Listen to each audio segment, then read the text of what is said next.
Gracias, querido. Sí, justo conversábamos que frente al milagro de la aparición de un ángel, la gente duda del milagro y le pide pruebas del milagro. O sea, yo no me imagino si se nos apareciera Dios, cómo nosotros, cómo ustedes cuestionarían así de, bueno, demuéstrame que eres Dios, güey, ¿no? Digamos, eso básicamente eso le hacen al ángel. Eh, y la alegoría del ángel caído, me gusta cómo juega con ella Gabriel García Márquez, porque está refiriendo, por supuesto, al paraíso perdido de Milton, eh, pero lo está haciendo de una manera que se adapta por completo con la voz de Calibán, que conversábamos la otra vez, al estilo de un pueblo de pescadores en algún lugar remoto, ¿no? Si el ángel caído de John Milton se cayó por rebelde y era joven, bello y precioso, este ángel se cayó porque le pesaban las alas y ya estaba viejo y necesitaba descansar, ¿no?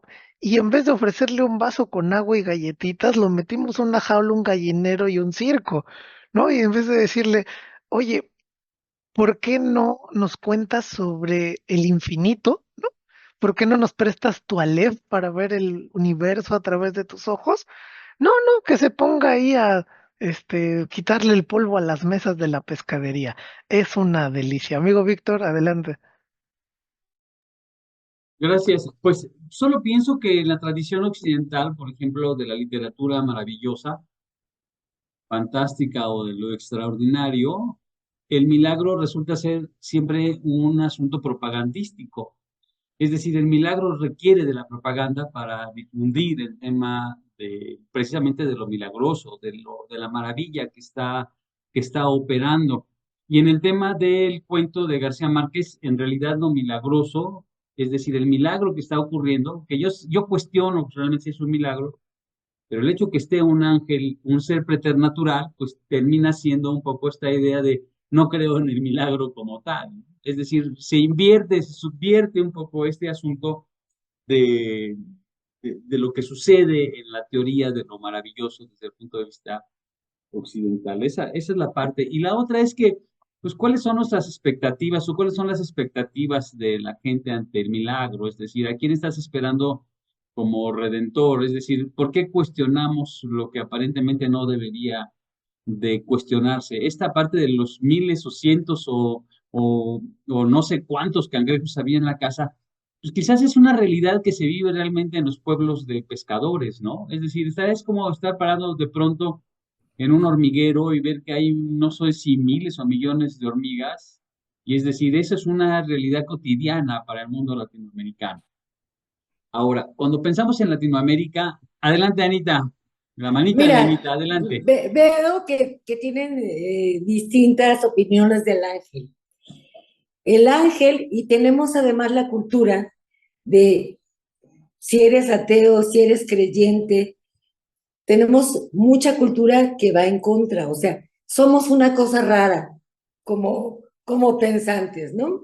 Ahora, yo dije, nos presenta al ángel como un ángel que no parece ángel. El ángel para nosotros es bello, es bueno, y él es decrépito, a él le faltan cosas. Entonces, de entrada, a mí me pasó, dices, bueno, un ángel chafa, ya, sí, el milagro, no, sí, sí, sí, Mauricio. Ahora, te voy a decir una cosa, es un ángel que ya no puede con sus alas, me las pone García Márquez como alas de gallina. Mi imaginación se va al ángel con alas blancas, preciosas, joven, todo esto. Entonces, aquí la idea del ángel es lo que tenemos. ¿Y por qué tenemos la idea del ángel? Por la religión, ¿sí? Me presenta a un personaje que no va de acuerdo con lo que yo me imaginaría a través de la religión, siendo ateo o no ateo, que es un ángel, es más bien cultural. Eso es todo. A ver qué pasa con esto. No, es correctísimo, querida Ana. Le diste, pero justo al clavo, porque piensen en lo que pasa en las iglesias de los pueblos. ¿sí? Cuando uno entra a una iglesia de un pueblo, uno ve este tipo de ángeles y este tipo de figuras religiosas y este tipo de cuadros, donde se veía la magnitud del Cristo que alguna vez fue nuevo en el año de 1700 y cacho, pero nunca lo han ni barnizado otra vez. ¿No? Y entonces ya está todo gastado. La pintura o la escultura de la Virgen que alguna vez brillaba de color dorado, pero por la humedad que hay acá, por ejemplo, en Yucatán, ¿no? Uno entra a las iglesias y se están descarapelando todas las estatuas, ¿no? Porque no hay aire acondicionado que pueda llenar toda la catedral de Mérida, por ejemplo, ¿no? Entonces, pienso también, ahora sí, en lo opuesto, piensen en San Juan Chamula.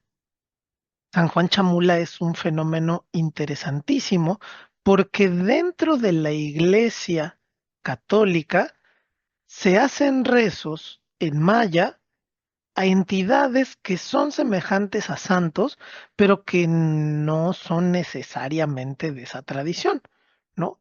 Entonces es bien interesante, como dices, Ana, es la cultura, ¿no? No tiene que ver con. Creo que lo que acabas de decir es lo que se precisa para entender el cambio de energía.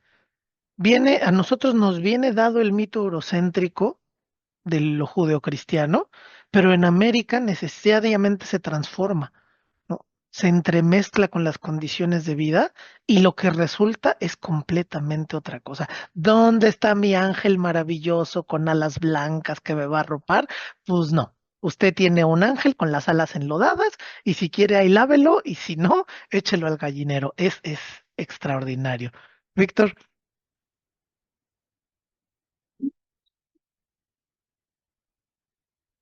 No, yo pienso como Ana, es decir, hay una expectativa cultural con la que ya cargamos, ¿no? Y entonces, pues yo de niño me imaginé que Jesús, si existía Jesús, era agüero, blanco. Y cuando vas a una iglesia como Santa María Tonancintla, muy cerca de Puebla, y ves tú esta parte del mundo religioso matizado por todos los rasgos indígenas, pues en realidad los choques culturales son importantes, ¿no? O sea, generan quiebres en la percepción y sobre todo también en la creencia, pero creo como Ana esa parte. Yo también imaginaba este ángel caído tal cual en un gallinero democrático, es decir, todas las gallinas son iguales, disculpen ustedes, aunque sean de diferente color, todas las gallinas son iguales y el ángel se parecía mucho y entonces pienso en un gallinero democrático, nadie es distinto entre los que están encerrados en ese corralito. yo me quedaría con esas dos notas. Una, en América frente al milagro no nos basta, ¿no? Se nos manifiesta el milagro y, y no nos basta. Ahí está el ángel y luego decimos así, a ver qué haces, ¿no? Eso sería uno que a mí me parece delicioso, ¿no? Delicioso. Y lo otro, o sea, porque al final el ángel se harta y se va. O sea, si lo hubieran tratado bien, quién sabe qué hubiera pasado. A lo mejor se queda o a lo mejor tenía su misión que continuar. Pero al final el ángel dice, ay, váyanse al gorro y ya se va, ¿no? Y lo otro es que lo que acaba de mencionar Víctor es súper, duper importante porque eso es lo que operó en nuestras mentes cuando leímos el cuento. El Jesucristo güero barbado, ¿sí? El ángel brillante precioso. Las vírgenes con destellos luminosos. Bueno, eso es cultura eurocéntrica, ¿sí? Esa es la cultura eurocéntrica. No está, o sea, está más que dicho que si Jesucristo, el personaje histórico, existió, nació en Palestina. Entonces se parecía probablemente más a un vendedor de curry en la India que a un vikingo, ¿no? Y para la cultura eurocéntrica, y de nuevo, recuerden que lo eurocéntrico es un pensamiento, no una geografía. Para la cultura eurocéntrica es imposible pensar en Jesucristo que no sea güero, que no sea de ojos azules, que no tenga esta barba, y con eso construyen su mito. Claro, a partir de esa figura de Jesucristo, todo lo demás no puede ser menor, tiene que estar acorde. Piensen en las iglesias italianas, o sea, piensen en la Capilla Sixtina. El dios de la Capilla Sixtina y el Adán de la Capilla Sixtina son blancos, son barbados, todos están musculosos. ¿Dónde estamos los hombres gordos en el relato de lo bíblico? ¿Dónde estamos los panzones barbudos y pelones en el relato bíblico, ¿no? En Por Noé, ejemplo, estamos en Noé, amigo. no era viejo, pero no estaba panzón. Eso es lo que nos han Eso dicho, no lo nos han hecho dicen, ¿no? creer. Pero Eso no lo fíjense, sabemos si Noé tampoco. existiera, Noé también se parecería más a, o sea, físicamente se parecería más a mi compa que vende los tacos que al hombre de barba blanca y pelón y así, ¿no? Si pensamos en el arraigambre histórico. Y entonces nuestra imaginación se compra de entrada, porque en esa cultura estamos, el mito eurocentrado.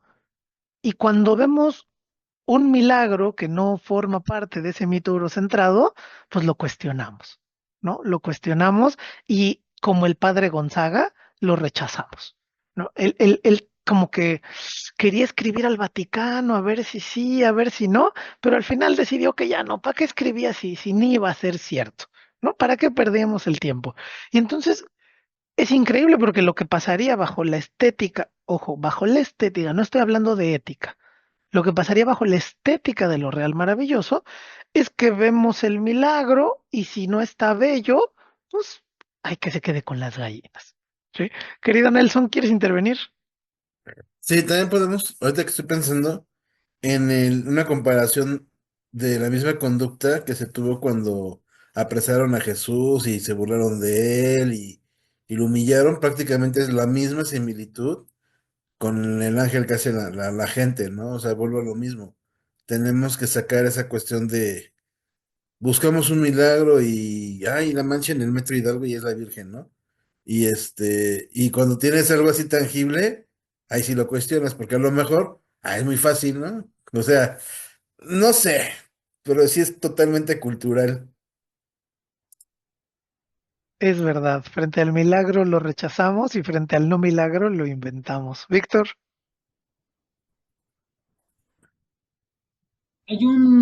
Ahorita por lo que decías y un poco lo que dice Nelson, hay un texto, hay un pasaje dentro de los hermanos Karamazov que se llama, o se le ha dado el nombre del Gran Inquisidor.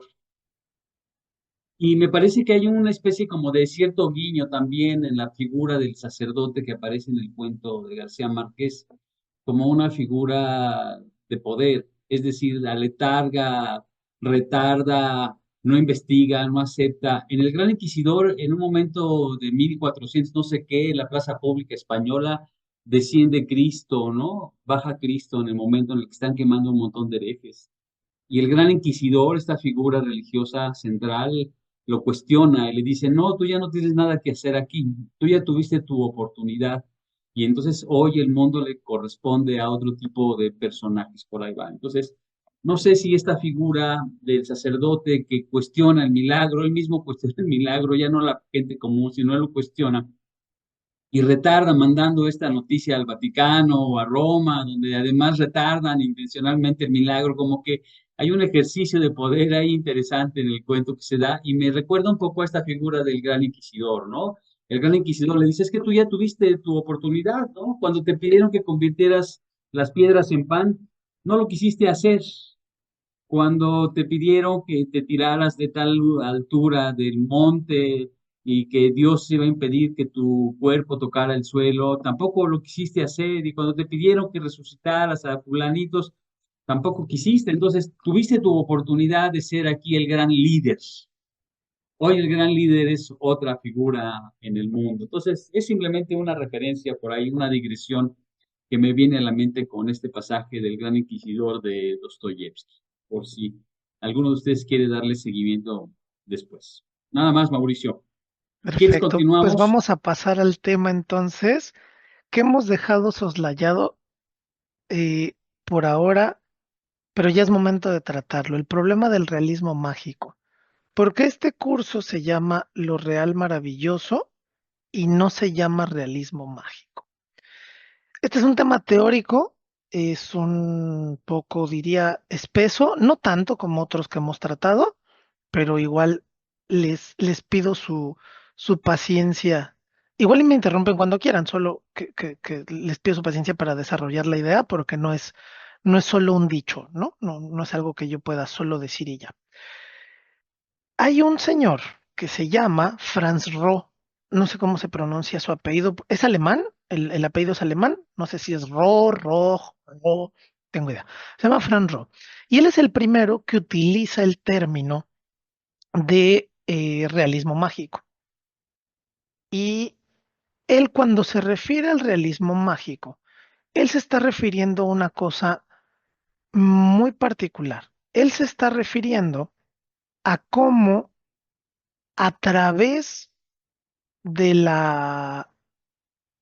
Este texto es de 1925 y se llama Neoexpresionismo y Realismo Mágico, el problema en Europa.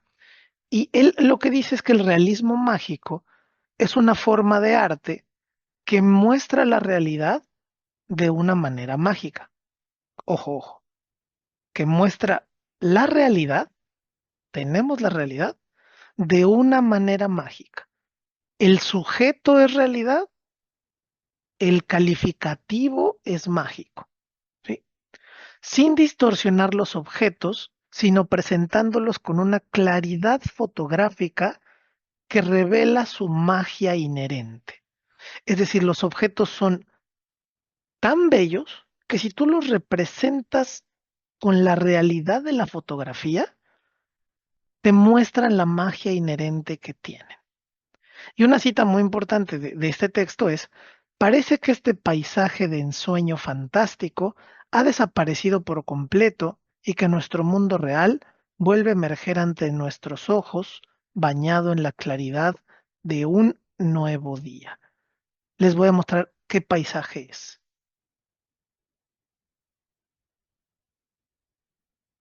Ahí está. Entonces, observen. Imagínense que ustedes, imagínense que ustedes están una tarde tomando el sol, perdón, un segundo, tomando el sol en su campiña europea junto a un lago y observan este paisaje. Lo que va a hacer el pintor, lo que va a hacer el pintor realista mágico, lo que va a hacer el retratista del realismo mágico, es que va a tomar el mismo paisaje y lo va a pasar por el filtro, ojo, de la realidad. Lo va a retratar fotográficamente. Fíjense cómo este paisaje es solo realidad, ¿sí? El árbol parece árbol, el pasto parece pasto, las flores parecen flores, el lago parece lago, ¿sí? Y entonces es una escena realista en el sentido estético realista de que trata de presentarla como es, pero mágica porque es bellísima, ¿no? Nos muestra la magia inherente que se esconde detrás de este objeto de la realidad, ¿ok? A eso se refiere Franz Ro. Bien, lo dejo de compartir.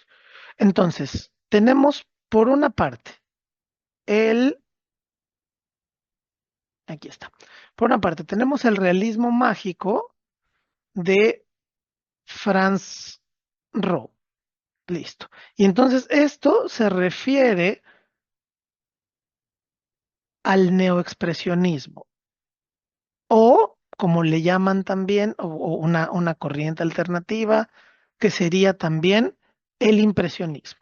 Franz Ross está refiriendo a esos dos objetos, neoexpresionismo y al impresionismo. Ahí nace el término del realismo mágico. Es la primera vez que se utiliza el término del realismo mágico. ¿Sí? Bien. Unos años después, tenemos a un autor venezolano, y americano, por supuesto, autor venezolano, que se llama Arturo Uslar Pietri. Y Arturo Uslar Pietri escribe, recuerden, esto de Franz Roes en 1925. 33 años después, en 1958, Arturo Uslar Pietri se refiere a un tipo de literatura venezolana, guatemalteca, nicaragüense, cubana, le llama realismo mágico. ¿Qué dice Uslar Pietri sobre el realismo mágico literario en América? Él dice, en los latinoamericanos se trataba de un realismo peculiar. no se abandonaba la realidad, no se prescindía de ella, no se la mezclaba con hechos y personificaciones mágicas, sino que se pretendía reflejar y expresar un fenómeno existente, pero extraordinario, dentro de los géneros y las categorías de la literatura tradicional. Lo que era nuevo no era la imaginación, sino la peculiar realidad existente y hasta entonces no expresada cabalmente. Lo que nos había faltado en América, o en Venezuela, Nicaragua, eh, Guatemala, era expresar la realidad a cabalidad. ¿Sí? Esa realidad tan extraña para las categorías europeas, que había creado en el Nuevo Mundo, tan nuevo en tantas cosas, la fecunda y honda convivencia de las tres culturas originales, en un proceso de mezcla sin término, la hibridación de la que hemos hablado, el calibán del que hemos hablado, que no podía ajustarse a ningún patrón recibido. Claro, porque cuando ya se juntan los hilos, y se empieza a hacer la madeja, ya no es posible buscar un patrón que tenga sentido, ya es por sí mismo un objeto nuevo. No era un juego de la imaginación, sino un realismo que reflejaba fielmente, esto es la diferencia fundamental con Franz Roh, ¿sí? Aquí se representa fielmente, no hay que pasarlo por un filtro de nada, no hay que embellecerlo, no es que usted no lo vea, no es que usted haya fallado en alcanzar, no, no, no. Reflejaba fielmente una realidad hasta entonces no vista. El problema éramos nosotros, los observadores. No la habíamos visto esa realidad.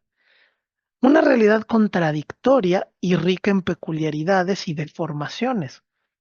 Creo que esto resume muy bien el cuento del ángel, ¿no? Es rico en peculiaridades y deformaciones que la hacían inusitada y sorprendente para las categorías de la literatura tradicional. No se trataba de que surgiera de una botella un genio, un efrit, un jin. Tampoco se trataba de que frotando una lámpara apareciera un sueño hecho realidad aparente. Tampoco de una fantasía gratuita y escapista, sin personajes ni situaciones vividas, como en los libros de caballerías, atendemos a la tradición europea, o en las leyendas de los románticos alemanes, la tradición europea contemporánea, sino de un realismo. Chequen esto es muy importante, sino de un realismo no menos estricto y fiel a una realidad que el de Flaubert, Solá o Galdós. Se proponía ver y hacer ver lo que estaba allí en lo cotidiano y parecía no haber sido visto ni reconocido. Nuestro ángel no es un invento de la imaginación, es un ángel, pero no lo queremos ver. Y ustedes llevan una hora negándose a ver al ángel, ¿no? Llevamos una hora discutiendo por qué no es un ángel y lo que les diría Uslar Pietri es, pero es un ángel, ¿no? Es una realidad que si la observamos, ahí está, ¿no? Por el Aleph, ahí existe el Aleph, pero ¿por qué cuestionamos el Aleph? Entonces, al estilo de Flaubert, Solá, queremos retratar esa realidad. Entonces, lo real maravilloso, a través de Uslar Pietri, esto se parece muchísimo, muchísimo a lo que dice Alejo Carpentier, ¿sí? Ya lo leímos en el prólogo al reino de este mundo, y lo real maravilloso y lo que dice Alejo Carpentier son básicamente lo mismo. Estas dos ideas son muy semejantes. De hecho, en una entrevista le preguntan a Uslar Pietri, ¿qué es lo que usted quiso decir con realismo mágico en vez de lo que dijo Carpentier? Y Uslar Pietri dijo, nada, yo quise decir lo que dijo Carpentier, pero Carpentier lo dijo con mejores palabras que yo, ¿sí? Entonces, realismo mágico. Ay, me equivoqué de lápiz. Ahora les doy la palabra, un segundito, déjenme terminar esta idea. Realismo mágico, por Franz Roh, es una expresión de la cultura europea para hablar del neoexpresionismo y el impresionismo. ¿Sí? La primera vez que aparece este término es 1925. Realismo mágico según Uslar Pietri. Primera vez que aparece el término es 1958 y se refiere a lo mismo que dice Alejo Carpentier cuando publica El reino de este mundo en 1949, 10 años antes que Uslar Pietri, y que se refiere a que la realidad en América es así de mágica, así de extraordinaria, y el realismo mágico el realismo, perdón, y lo real maravilloso en literatura, lo real maravilloso en literatura, está intentando ver y hacernos ver a los demás esa realidad que contiene en sí misma todos los eventos sobrenaturales que sin embargo seguimos negando. ¿Sí? Entonces es una intención estética particular de América. Lo que pasa es que dice Uslar Pietri, yo me di cuenta tarde, yo me sentía muy chévere al haber inventado el nombre realismo mágico, me di cuenta muy tarde que ese término ya había sido inventado 30 años antes. Sí, Uslar Pietri es muy transparente en eso. Yo no quise decir nada de lo que dijo Franz Ro, yo quise decir lo que dijo Carpentier. Pero ¿qué pasó? Todo esto muy bien, pero ¿a quién creen que escucharon los críticos eurocéntricos? Pues por supuesto que a Franz Ro, ¿sí? Y entonces toda la crítica europea construye o cree construir la idea de la estética del realismo mágico sobre la idea de Franz Ro. ¿Qué significa? ¿Por qué la diferencia? Aquí la diferencia. Tengo aquí la diferencia. Ay, qué color tan aburrido ese. Este es un color más divertido. El, reali- el realismo mágico. Ay, ojalá tuviera un pizarrón de verdad. Bueno, en fin. El realismo mágico. El sustantivo realismo refiere a una estética, una forma de escribir. ¿Sí? Refiere a la estética realista. ¿Sí? El adjetivo mágico refiere a la taumaturgia, al truco sacado de la manga, al efecto Chan de Edgar Allan Poe, al efecto Chan de Lorla, al truco que estaba detrás de la cortina. ¿Sí? La enorme diferencia es que para lo real maravilloso, lo que tenemos es que el sustantivo es lo real, nuestra vida, su existencia cotidiana, lo que le pasa todos los días. Esa existencia que ustedes ya tienen no es estética. Esto ya es su vida cotidiana. Sí, la vida que ustedes viven cotidianamente en América es una realidad que es maravillosa. Sí, y esta realidad que por sí misma es maravillosa, lo único que está haciendo la literatura es mostrársela. Sí, entonces quisiera que quedara ahí clara la diferencia. Mientras que el realismo mágico entendido desde el eurocentrismo es una técnica estética, realismo, adjetivada por lo fantasioso, lo mágico, para Carpentier y Uslar Pietri no es una estética, es la vida real que ustedes viven, que es maravillosa porque tiene elementos sobrenaturales que nosotros y nosotras vemos a menudo. Último punto y te cedo la palabra, amigo. Aquí está en juego un término, sí, que nunca supimos qué hacer con él, que es el boom latinoamericano. ¿A qué se refiere el boom latinoamericano? El boom latinoamericano tiene un apellido, que es el boom editorial latinoamericano. ¿Sí? ¿Qué ocurrió? Ocurrió que frente a la potencia del relato de un ángel caído que ni le lavan las alas y lo mandan al gallinero, la crítica, el pensamiento, la estética eurocéntrica dice, wow, ¿qué están haciendo estos zafados?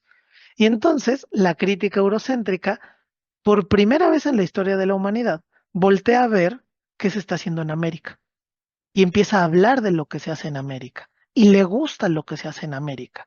¿Y qué hacen? Los empiezan a publicar.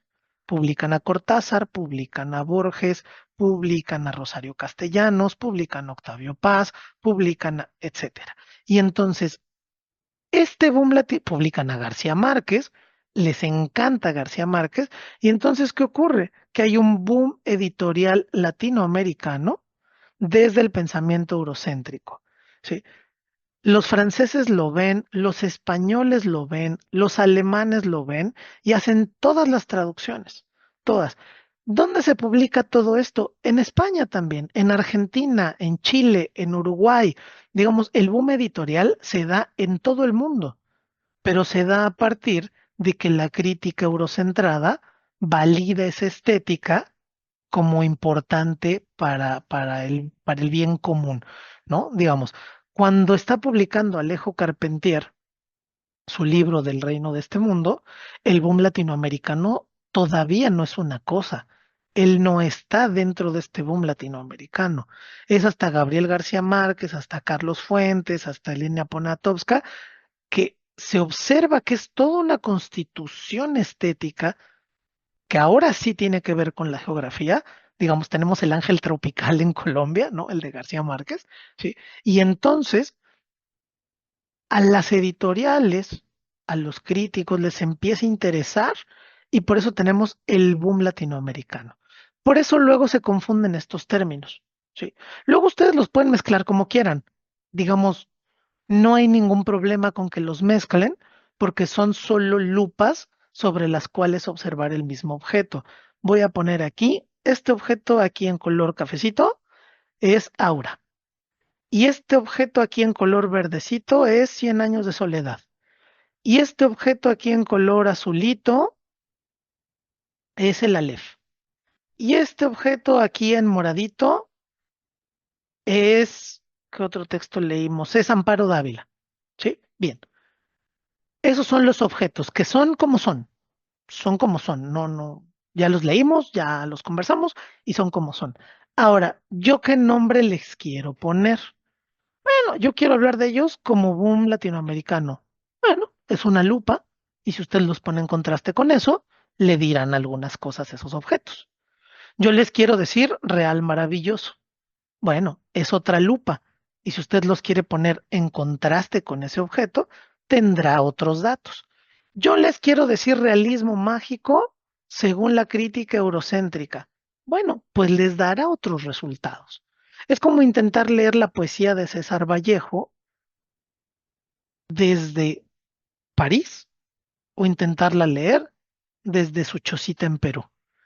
¿Sí? Si yo la leo con mi mente, con mis gafas de americano, yo voy a entender el hambre y la miseria que retrata César Vallejo.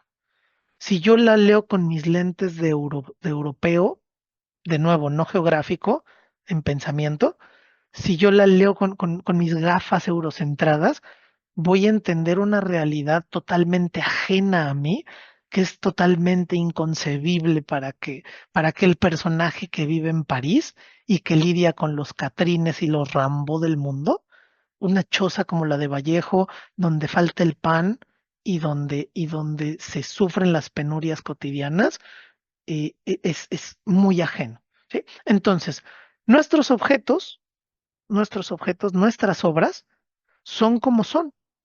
Y ya ustedes, como quieran, cuando quieran, como les apetezca, pueden hablar de ellas así, pueden hablar de ellas así, o pueden hablar de ellas así.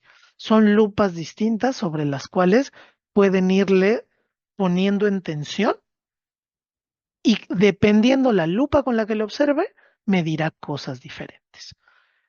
Por cómo levantaron la mano, estaba Víctor, Nelson y Mónica. Entonces, adelante.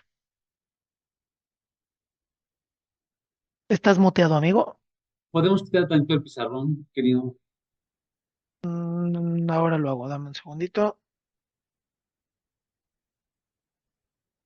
Listo. Yo quiero decir que coincido en lo general con Mauricio. Hay cosas que yo he platicado con él y que a mí me quedan un poco como cortas, me quedan un poco como estrechas en pensar solo en las lupas y que la lupa me va a dar un resultado según la lupa que yo quiera ver, porque en ocasiones creo que nos pasa un poco como con el ángel. Es decir, vemos lo que queremos ver, no lo que quizás el objeto fáctico está queriéndonos, está ahí, digamos, la interpretación. Si coincido en lo general, yo les voy a decir un punto de vista donde yo en lo personal tengo cierto conflicto. Yo creo que el tema de lo real maravilloso de Carpentier tiene una discusión muy clara, muy franca, muy directa con el mundo del surrealismo europeo, donde él llama precisamente taumaturgos a todos aquellos escritores que hacen una especie de literatura de la que ellos mismos descreen, como una literatura de la cual ellos están generando sus propios fantasmas para decir que tienen fantasmas, para decir que tienen algo terrorífico, para pensar que hay algo que les da miedo.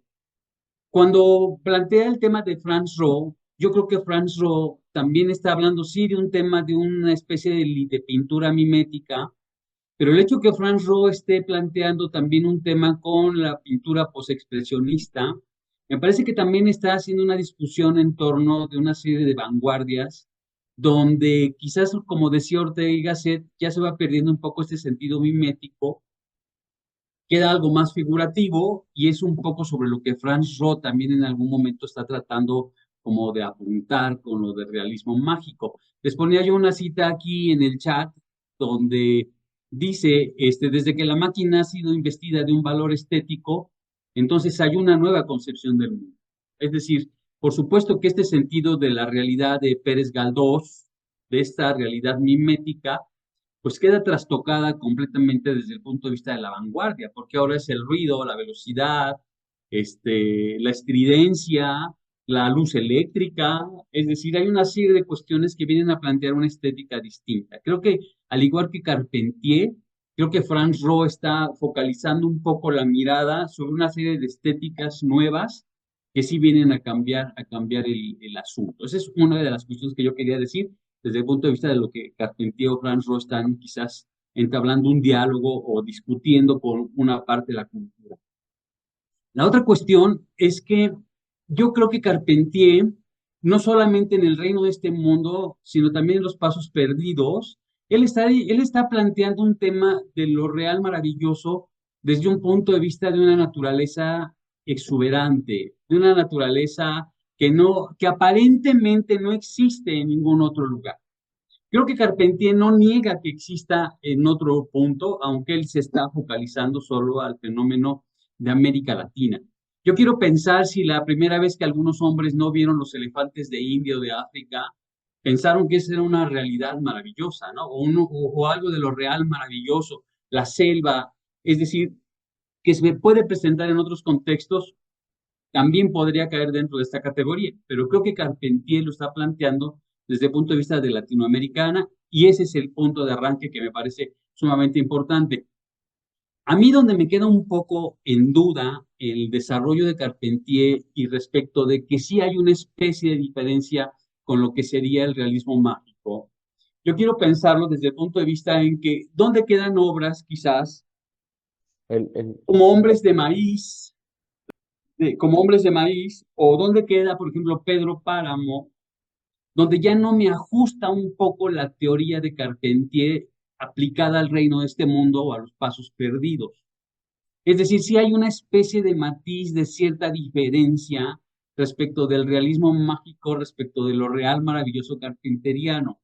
A mí me parece que algo que Carpentier no termina un poco, yo no alcanzo a leerlo todavía, es que es esto de lo que nosotros estamos hablando. No solo es un mundo maravilloso por su naturaleza exuberante, es un mundo latinoamericano de lo maravilloso, de una maravilla real, digámoslo desde ese punto, de una maravillosa realidad.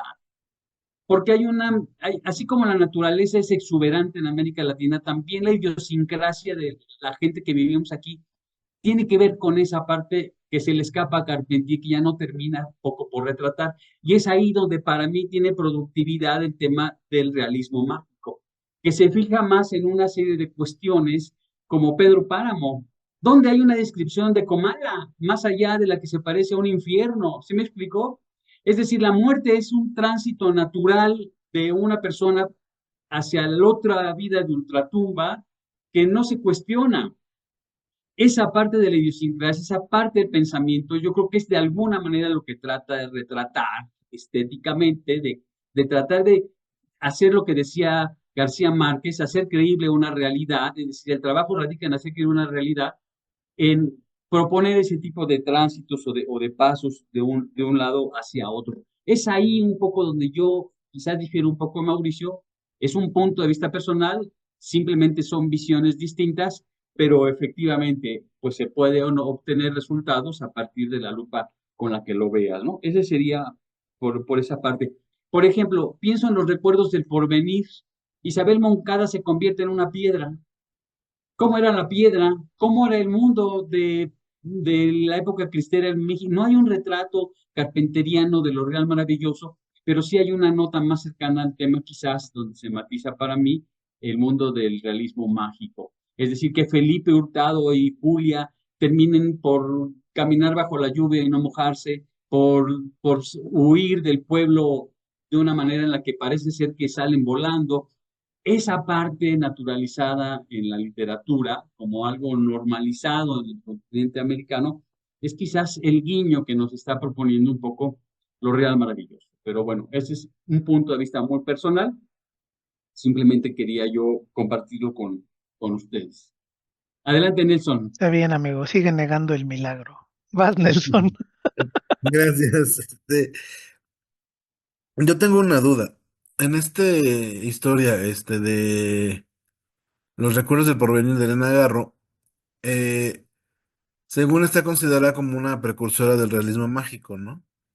Pero ella misma estaba en contra de ese término. O sea, ¿por qué si realmente hay algo eh, de base, vamos a ponerlo con Franz Roh, por qué ella lo negaba? Porque finalmente en este libro de los recuerdos del porvenir quizás es algo de una aparición de la guerra cristera, de Julia, del general este sanguinario, y finalmente pues es una cosmovisión indígena en cierta forma, cosa que sigue pasando actualmente. Y la otra, ahorita que el profesor Víctor, mencionó esa historia de Elena Garro, me hizo pensar en una película que a mí no me gustó. De hecho, me dormí. Sí, la de la ballena. Sería algún tipo de realismo mágico, porque también el cuate pues se muere y sale volando, pero hay una realidad de que es un profesor en línea y que tiene un problema con la obesidad y con la homosexualidad. Entonces, no sé qué tanto esa película podría entrar dentro de un realismo maravilloso y mágico, en base a lo que estamos viendo ahorita. La primera Gracias, pregunta es Nelson. muy fácil de responder, te la respondo rapidísimo. De nuevo, los objetos son lo que son y fueron creados por sus creadores como ellos quisieron.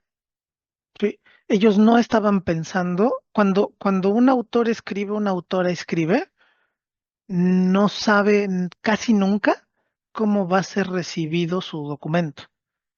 Casi nunca. Cuando un objeto artístico es creado, es prácticamente imposible para cualquier creador o creadora saber cómo va a ser recibido ese documento. Ella está creando su texto por sus anécdotas, por sus deseos, por sus pulsiones, porque tiene una historia que contar. ¿Sí? Entonces el objeto, a eso me refería con que el objeto es lo que es y ya está. ¿Qué es los recuerdos del porvenir? Los recuerdos del porvenir. ¿Qué significa eso? Ve a la obra y revísalo. Los recuerdos del porvenir es lo que dice y está contenido dentro de la obra Los recuerdos del porvenir. Ahora, ¿qué decimos las personas que estudiamos literatura? Las personas que estudiamos literatura encontramos un conjunto de semejanzas entre este objeto y este objeto y este objeto y este objeto y les ponemos un nombre, ¿sí? Y lo taxonomizamos. Ah, mira, a mí me parece que este objeto se parece un poquito a este en estas tres características. Y este otro se parece a este otro objeto en estas tres características. Y este otro tiene dos características, le falta una. Bueno, caben más o menos en el mismo cajón de los calcetines, más o menos. Uno queda ahí con la colita de fuera, pero hay más o menos. Pero no es culpa de la autora. Y cuando la autora la mete en ese cajón de los calcetines, ella dice, no, yo no quiero formar parte de ese cajón. La cosa es que a lo largo del discurso de la historia, casi nunca los autores deciden en qué cajón van. ¿no? Casi nunca, porque casi siempre en la mayoría de la historia de los estudios del arte, las taxonomías de los objetos artísticos se hacen a posteriori y casi siempre con los autores muertos, ¿sí? Entonces, eh, si tú quieres saber qué son los recuerdos del porvenir, ve y lee los recuerdos del porvenir, ¿sí? Ahora, si tú quieres saber qué dice la teoría de lo real maravilloso sobre los recuerdos del porvenir, lee autores que concuerden con esta perspectiva. Si tú quieres saber qué dicen los recuerdos del porvenir, que tiene que ver con el realismo mágico, ve y lee algunos autores del realismo mágico que lean los recuerdos del porvenir con esa lupa. ¿Sí? ¿Te contesto? ¿Sí? Bien. La segunda pregunta, no tengo la menor idea de qué estás hablando, amigo, discúlpame. Víctor, ¿tú sabes de qué está hablando? No, no, pero coincido. La teoría suele ser posterior al hecho, Nelson. Por eso es que no siempre coinciden. Si tú revisas entrevistas de Carpentier o perdón, de Cortázar sobre el boom latinoamericano, él te va a decir que nunca vivió de lo que las editoriales pagaban por la traducción de sus libros. Lo Es cual es decir, verdad, ¿eh? Todo el no dinero se lo se, quedaron las editoriales. no coincidían necesariamente, ¿no? Haberle dicho a Edgar Allan Poe que era un romántico, quizá hubiera sido un poco un desatino, sino que es Hubiera sido posterior, ofensivo. Si le posterior, dices a Alan Poe que es romántico, te agarra patadas. es posterior este asunto. Pero bueno, ese es un poco el hecho literario, Nelson.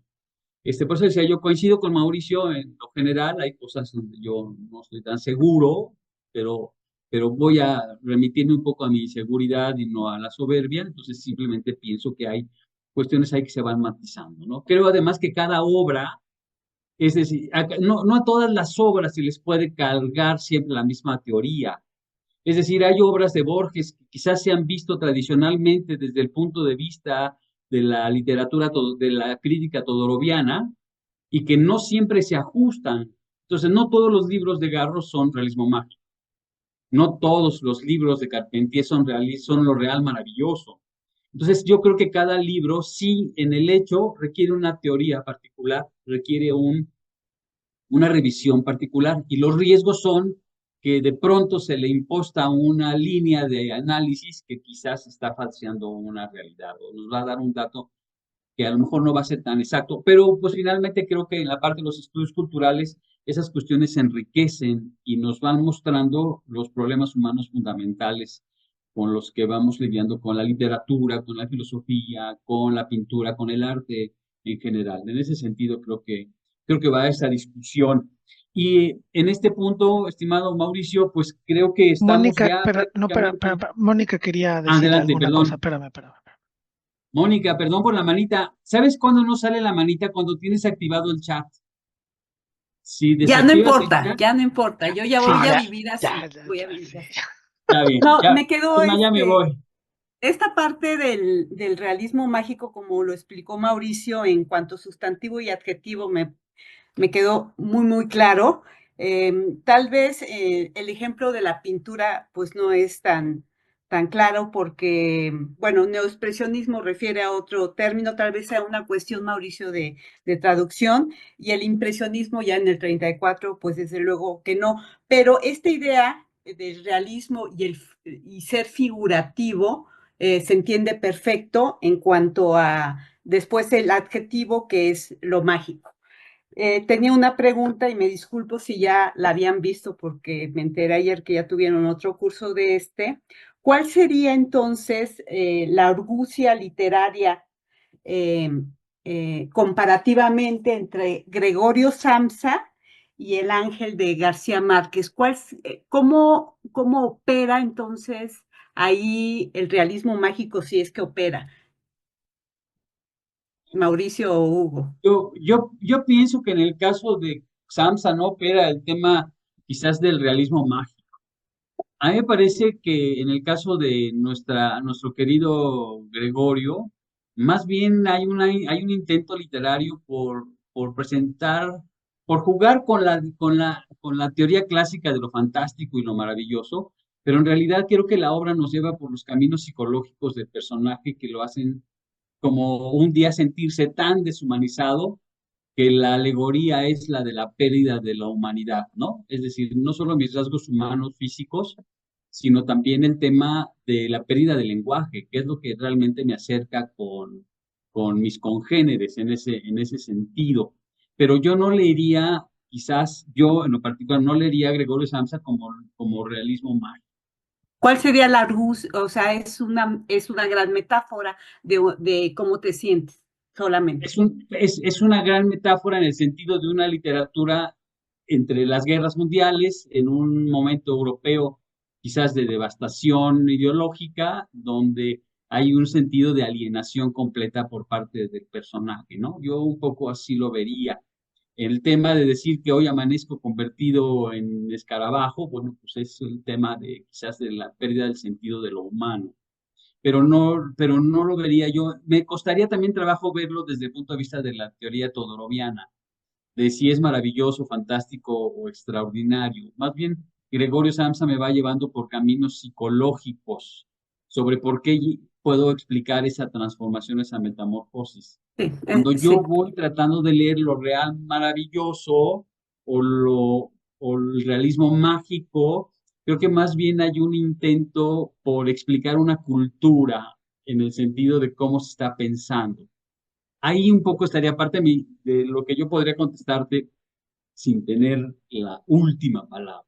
Y Ya, con Kafka pasa otra cosa. una cosa más. A Nelson, sí, acabo de ver la película la semana pasada con mi hijo, y esa última escena es una metáfora de que se muere. O sea, ¿Pero qué no hay película es? Porque no yo hay no sé qué... nada, es una metáfora visual, poética de que el personaje se muere.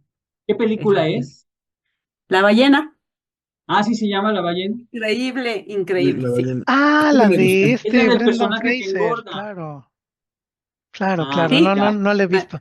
Mira, para agregar a lo que decía Víctor, yo estoy totalmente de acuerdo con él, con un agregado que es extraverbal, esto ya no es parte de la obra, es extraverbal.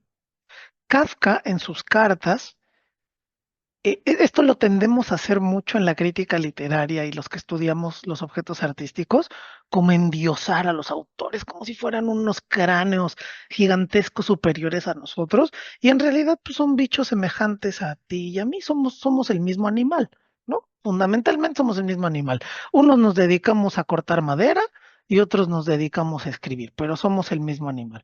Kafka, él en sus cartas cuenta cómo varios de sus libros, entre ellos La Metamorfosis o El Castillo, son chistes. Para él son comedias. Para él son eventos graciosos sobre cómo la burocracia es una idiotez, ¿no? Sobre cómo el castillo es una delicia de, a ustedes ya les habrá pasado. Veis acá la copia aquí y vas al IMSS. Ahora le faltó la fotocopia rosa. Ahora le faltó el sello del director y ya que tienes el sello del director. Ahora le faltó el sello de la trabajadora social. Y entonces es un laberinto de burocracia del que no puedes partir. Ese libro de Kafka, El Castillo, es una gran burla sobre la burocracia.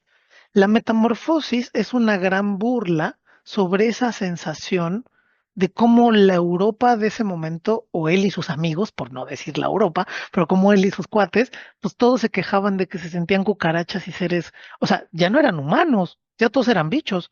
Frente a la burocracia somos bichos, ¿sí? Y entonces cuando a ti te ven, cuando van a decidir si te despiden o no, ¿qué ven? Ven una hoja. ¿Sí?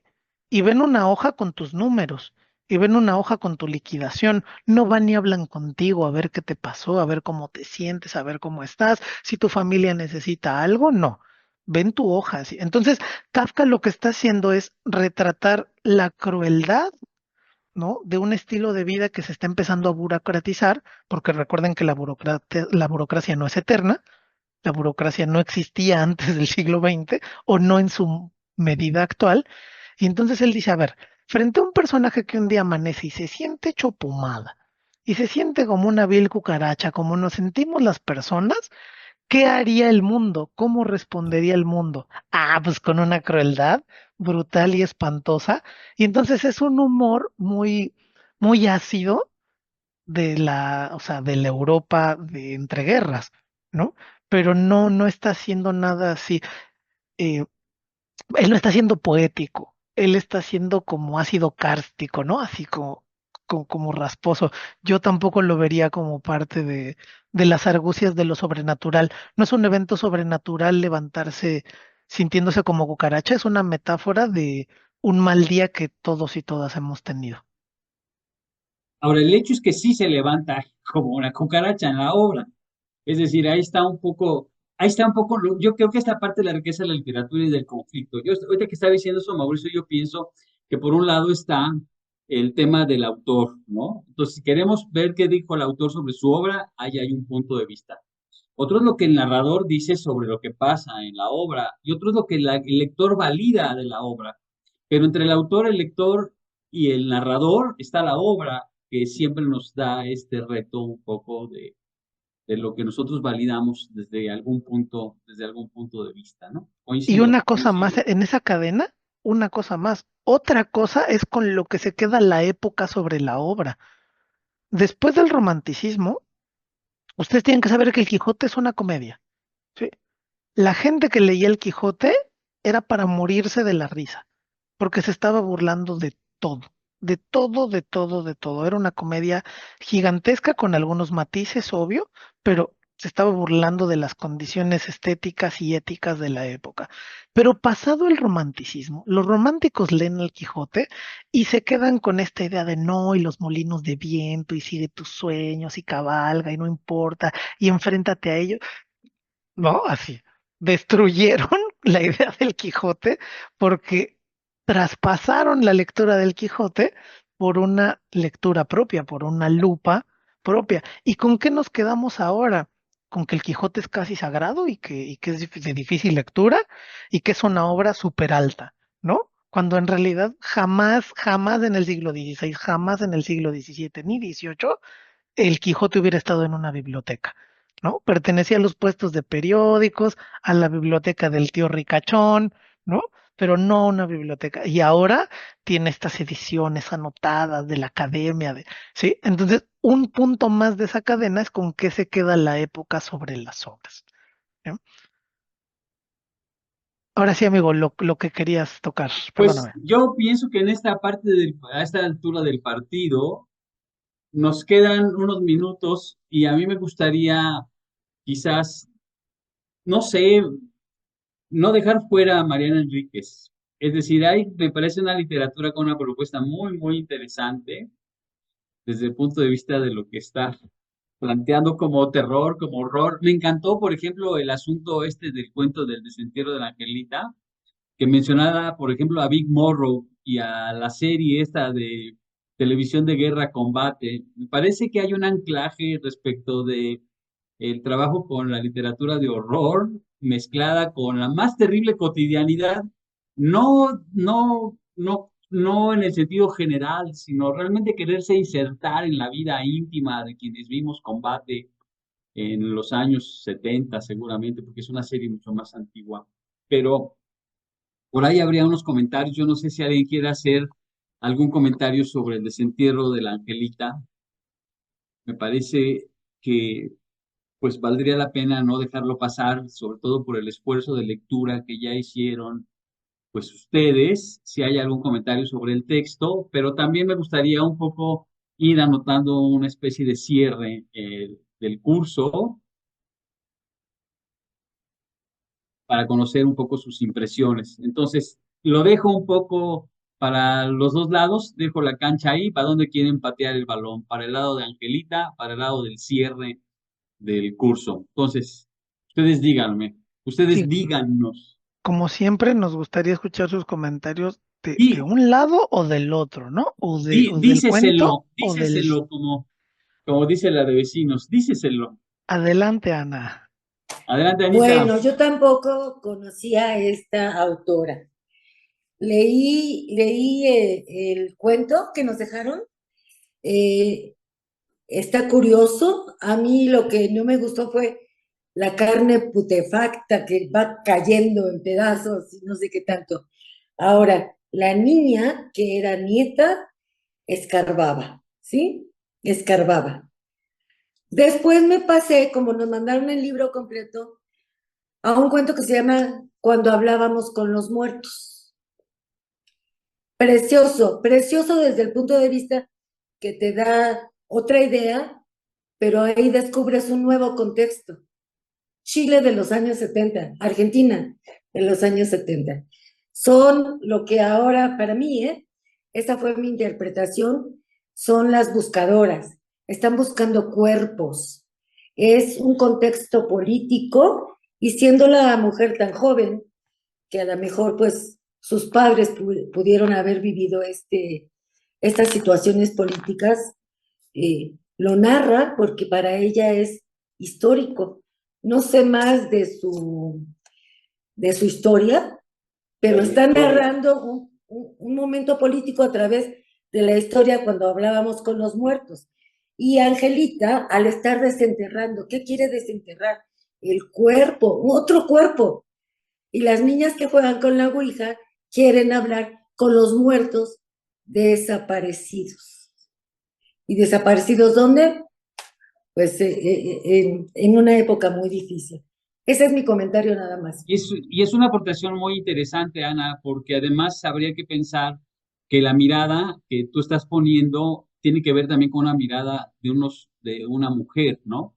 Es decir, la abuela era la Angelita era la hermana de la abuela, y la abuela y la narradora y el padre que desmiente las supercherías de la abuela. Entonces sí hay una relación de lectura respecto de lo que tú dices de los contextos latinoamericanos, que quizás parte del realismo mágico también tenga que ver un poco con esa parte de los contextos que se viven desde el punto de vista opresivo. Pero bueno, ese ya es otra cuestión. Gracias, Ana, por la participación. Me parece interesante. Está Mauricio, ¿tienes buenísima. algo que aportar? Sí, de lo que dijo Ana me pareció súper, porque contrapuntea dos caminos que la misma Mariana Enríquez advierte. Cuando habla sobre el cuento, ella dice es que la gente luego se ríe con este cuento y yo creo que se ríe de nervios. Claro, si tú lees el cuento la primera vez descontextualizada de cualquier cosa, digamos, por leerlo, por cotorrear, hay un montón de juegos muy divertidos. Que la niña se llame Angelita nos remite, por supuesto, a la idea del querubín clásico, igual güero, gordito, con sus alitas muy bonitas así, pero esta Angelita no es así, se le viene cayendo el cachete, se le viene viendo el huesito, ¿no? La idea muy, en este sentido, divertida de andar cargando con tus muertos. Ah, no, es que todos cargamos nuestros muertos. No, eso cree usted, si usted cargara con sus muertos, los tendría que vendar, les tendría que poner así perfume para que no huelan y andarlos paseando ahí en una carriola por la calle, ¿no? Porque todos cargamos con nuestros muertos como esta idea general. Entonces, van a la casa, rascan y resulta que ya es un supermercado, ¿no? O lo que sea, y pues ya no podemos dejar descansar en paz, Angelita, entonces va a quedar a vivir con usted para toda la vida. En ese sentido, pues es súper cotorro también la inversión que está haciendo de la tradición seria de cargar con los muertos, de los ángeles, de los fantasmas europeos que están atados a sus huesos y etcétera, ¿no? Eh, por otra parte, si uno apunta hacia el sitio donde está apuntando Ana, es un documento terrible, terrible. Es una cosa que está pasando en México ahorita, que pasó en Argentina en los setentas, que pasó en Chile, hay que rascar para encontrar a nuestros muertos. Sí, hay gente que se le mueren las personas, les matan a sus familiares y no saben dónde quedan. Y tienen que rascar y rascar y rascar la tierra para encontrarlos. ¿Y qué es lo único que les queda? Lo único que les queda es el recuerdo, ¿sí? Y esa compañía incesante todo el día, todos los días, de esa tragedia que sufrieron. ¿Y qué hace ese recuerdo incesante? Te pudre el alma. Claro que te pudre el alma. Y le pudre el cuerpo, y pudre el recuerdo, y pudre el amor. Y uno ya no puede ser feliz después de un evento así. Yo no sé si uno puede volver a sonreír después de un evento de esa magnitud. Si la muerte por sí misma es dolorosa, tener que estar buscando los huesos de una niña, la que sea, es tremendamente impactante y ya no te va a permitir continuar con el cauce de tu vida regular. Es algo que vas a traer en el hombro siempre. Quien ha tenido el infortunio de que se le muera un papá, una mamá, un hermano, una hermana, es doloroso y es pesado, pero que te desaparezcan un hijo, que se te muera un nieto, que se te muera un sobrino en las manos, eso ya jamás se va, ¿no? Y entonces, ¿qué tienes que hacer con ello? Pues lidiar con eso, cargarlo, llevarlo, traerlo para aquí, traerlo para allá. Entonces, yo creo que el tono adecuado, según Mariana Enríquez, para leerla, es ese otro tono, ¿sí? El tono de la desesperación y el tono oscuro. Por eso a la gente le gusta tanto, porque es muy oscura ella, muy oscura. Pero cuando uno llega por primera vez, también es cierto que Mariana Enríquez es muy juguetona, porque ella le entra mucho a la cultura pop. Y en la cultura pop casi no se puede tomar nada en serio. ¿No? En la cultura pop las cosas no se toman en serio, son a la ligera, son frívolas, son banales, ¿no? Y entonces, apareció la película, no sé qué, apareció el disco, no sé cuánto, y eso como que aligera la lectura, ¿no? Entonces, eso diría yo, gracias Ana, el comentario estuvo muy, muy así, muy atinado. ¿Alguien más quiere comentar alguna otra cosa? Damos paso al cierre, Víctor. Bueno, pues yo creo que se quedan muchas cuestiones de Mariana Enríquez, se quedan, por ejemplo, muchos textos en el tintero que hubieran sido altamente pertinentes, ¿no? Pero pues trataremos en algún momento de retomar, regresar, proponer, releer de manera gozosa muchas historias como las que hemos puesto aquí sobre la mesa en estas sesiones. Entonces, yo pienso que hay un comentario en el chat. Dice, si les gustó Enríquez, lean nuestra parte de noche. Ok.